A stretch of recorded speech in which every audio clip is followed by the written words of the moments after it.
Hello friends, in this video we discuss about denaturation of DNA. When duplex DNA molecules are subjected to conditions of pH, temperature or ionic strength that disrupt hydrogen bonds, the strands are no longer held together.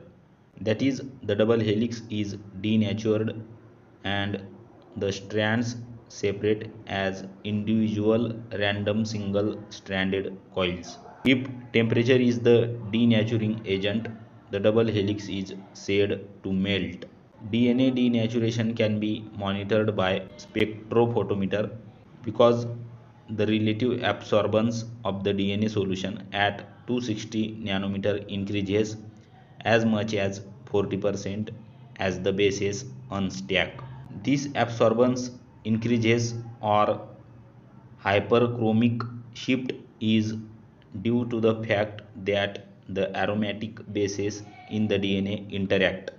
Because the UV absorbance of the bases is a consequence of electron transitions and because the potential for these transitions is diminished when the bases stack.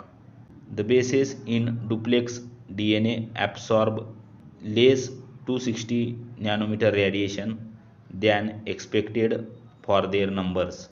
Unstacking alleviates this suppression of UV absorbance.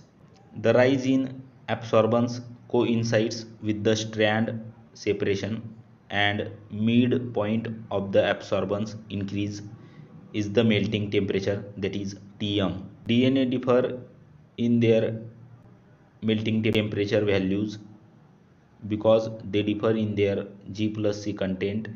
The higher the G plus C content of the DNA, the higher its melting temperature because GC pairs are held by 3 hydrogen bonds whereas AT have only 2 bonds. Note that melting temperature is dependent on the ionic strength of the solution.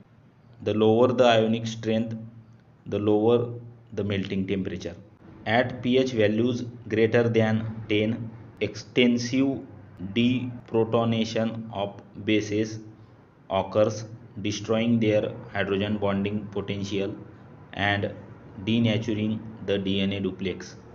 Extensive protonation of the bases below pH 2.3 disrupt base pairing. Alkali is referred the denaturant because it does not hydrolyze the glycosidic linkages in the sugar phosphate backbone.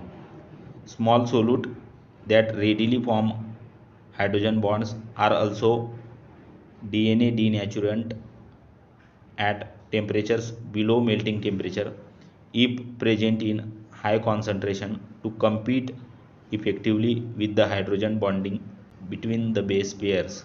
For example, formamide and urea. If you like the video, share with your friends and please do subscribe our YouTube channel. Hit the bell icon to get update of latest notification from our channel. Thanks a lot.